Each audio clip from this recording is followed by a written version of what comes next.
Bismillahirrahmanirrahim. Assalamu alaikum warahmatullahi ta'ala wabarakatuhu.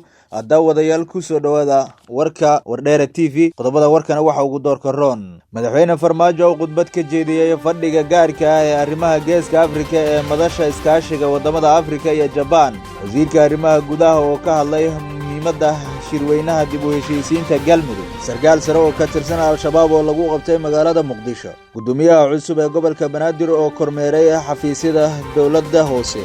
wasiirka arrimaha gudaha oo ka hadlay muhiim wasaaradda amniga Hirshabelle oo sheegtay in la diyaariyay ciidamo ka howlgalaya deegaanada dowlad goboleedka Hirshabelle. Boris Johnson oo xiray kala fadhiga baarlamaanka iyo xiisadda Berrit oo weli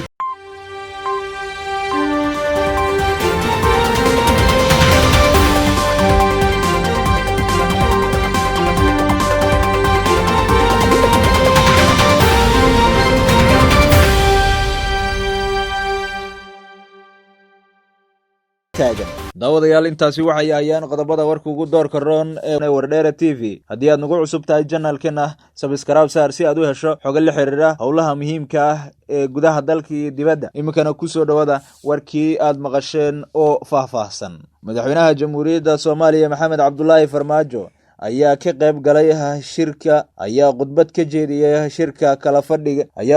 jeediyay shirweynaha wadamada iskaashiga bariga Afrika iyo Japan.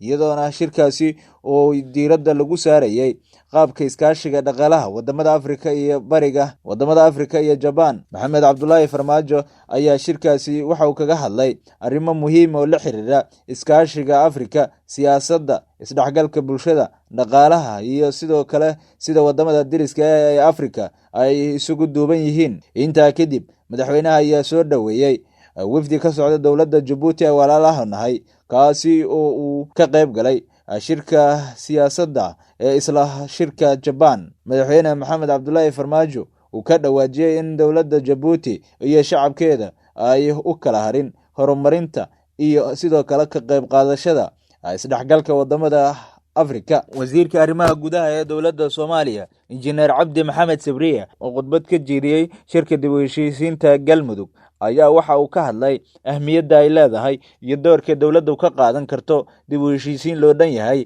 ee dowlad goboleedka Galmudug iyo sidoo kale maamul loo dhan yahay oo ka hirgala deegaanada dowlad goboleedka Galmudug. Wasiir Cabdi Maxamed Sabriye ayaa waxa uu ballan qaaday in dowladda federaalka ay kaalin weyn ka qaadanayso isla markaana ay gudanayso mas'uuliyadda ka saaran dib u heshiisiin loo dhan yahay oo ka hirgasha iyo maamul wadaag deegaanada dowlad goboleedka Galmudug. waxa uu shacabka ugu baaqay in ay ka qayb qaataan horumarinta iyo sidoo kale ka qayb qaadashada dib u heshiisiinta deegaanada dowlad goboleedka Galmudug si ay ula tartamaan maamulada kale ee dalka ka jira iyo sidoo kale nabad waarta iyo sidoo kale maamul loo dhan yahay oo ka hirgalo deegaanada dowlad goboleedka Galmudug. Sarkaal sare oo ka tirsan Al-Shabaab ayaa lagu qabtay magaalada Muqdisho sida ay goordhow shaacisay hay'adda nabad sugidda iyo sirdoonka qaranka ee NISA. qoraal ay NISA soo saartay barteeda Twitter-ka ayaa lagu sheegay in sarkaalkan oo ka tirsanaa warbaahinta Al-Shabaab laga soo qabtay degmada Howlwadaag. NISA ma aysan shaacinin xilliga la qabtay iyo magaca sarkaalkan, hase yeeshee qoraal ay soo saartay ayaa waxaa la socday sawirada ninka la qabtay iyadoo qiyaasan dadiisu ay u muuqato 30 dhamaad ama 40 horaad. hay'adda NISA ayaa bilihii dhawaa aad sare ugu qaaday howlgallada lagu beegsanayo shabaabka ku dhex dhuumaalsanaya gudaha magaalada Muqdisho iyadoo la soo qabtay qaar ka mid ah oo shaqooyin kala duwan ka dhaxaya kooxdaasi. dadaaladan ayaa hoos u dhigaya qaraxyadii iyo dilalkii qorshaysnaa ee kooxda Al-Shabaab ay ka fuli jiraan gudaha magaalada Muqdisho. duqa Muqdisho ahna gudoomiyaha gobolka Banaadir Mudane Cumar Maxamuud Maxamed Filish ayaa kormeeray xafiisyada kala duwan ee ay ku shaqeeyaan maamulka gobolka Banaadir iyo dowladda hoose Xamar. ujeedka kormeerka gudoomiyaha ayaa ahaa mid uu ugu kuurgalayo qaabka ay u shaqeeyaan saraakiisha xafiisyada, wuxuuna ammaanay hanaanka shaqo ee qaybaha kala duwan ee kormeerka uu ku sameeyay. gudoomiyaha cusub ayaa warbixin la xiriirta howl maalmeedka ay bulshadu u hayaan ka dhageystay maamulka waaxihii uu la kulmay, isagoona kula dardaarmay in la sii xoojiyo adeegyada shacabka loo hayo. duqa Muqdisho ahna gudoomiyaha gobolka Banaadir Cumar Maxamuud Maxamed Filish ayaa waxa kormeerka ku weheliyay gudoomiye ku-xigeenka maamulka iyo xogeeyaha gobolka Banaadir.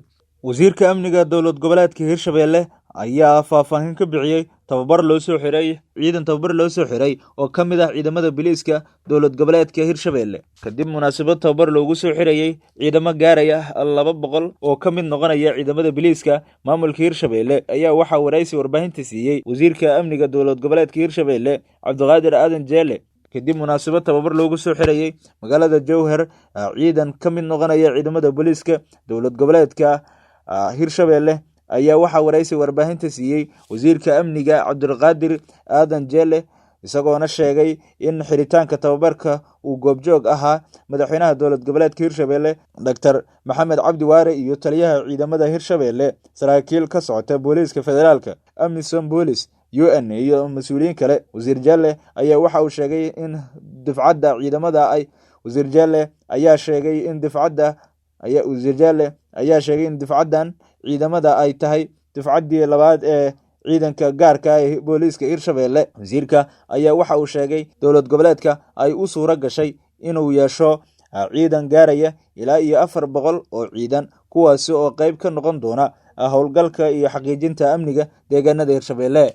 Ra'iisul Wasaaraha UK Boris Johnson ayaa sheegay in la xiray kala fadhigii baarlamaanka dalkaasi ilaa iyo bisha Oktoobar arrintan oo ay si weyn uga soo horjeesteen mucaaradka oo go'aankani kadiska ah ku tilmaamay in inqilaab uu doonayo Boris in uu uga hortago in xildhibaanada ay hor joogsadaan qorshihiisa Brexit oo waqtigeedu ku eg yahay 31 bisha Oktoobar. Johnson ayaa tilaabadani qaaday si uu awoodda uga xayuubiyo baarlamaanka 5 isbuuc ee soo socota si markaasi oo fursad ugu helo meelmarinta siyaasadiisa iyo gorgortanka uu kula jiro midowga Yurub oo ilaa iyo 31 bisha Oktoobar u qabtay UK in ay uga baxdo midowga Yurub. Inta badan xildhibaanada UK ayaa ka soo horjeeda in heshiis la'aan ay dowladda UK ka baxdo